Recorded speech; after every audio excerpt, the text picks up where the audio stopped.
The hour. Happy Friday as well as we get ready for the weekend. A little bit on the wet side yesterday, but this was some welcome rain and actually came in a couple of rounds too. Want to show you a unique perspective, kind of exclusive here to WQAD News 8 with our Ned fleet of drones. Took mine up into the sky in Geneseo last night. Here's the video form of the picture I showed you earlier.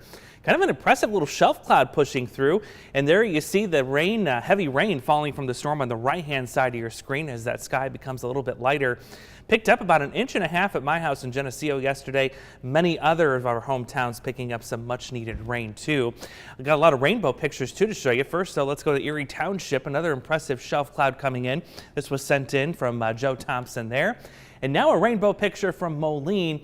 Mary DIXON showing us this view here. All of these sent in via the News 8 app, by the way. You guys have been awesome with this today. Keep it up. We'd love to see more of those pictures as we go throughout the morning here. Looking at the rainfall totals, again, about 1.5 inches in Geneseo. Here in the Quad Cities, about 0.4 of an inch to 1/2 inch of rain. Sterling coming in just a little bit short of that. Princeton picking up an impressive 0.8 of an inch. But if you're on the Iowa side of the river, not so impressive. Look at Wapello, only coming in with 0.8 of an inch. But either way you look at it, at least most of us got some rain yesterday, and we may pick up a little bit more later this morning. Now, with all the moisture sitting around, we have little to no wind this morning. That means some fog, especially north of the Quad Cities where it's fairly dense. Also dense in Muscatine. Dense fog advisory, by the way, for areas north of the Quad Cities until 10 o'clock this morning. Keep an eye on this. We may see a couple more counties added to this as we go along this morning. Looking at some showers, though, primarily to the northwest of us. This, though, is moving in our direction, and it actually doesn't show any signs of falling apart. So we'll keep some rain in the forecast for this morning, especially Interstate 80 and north.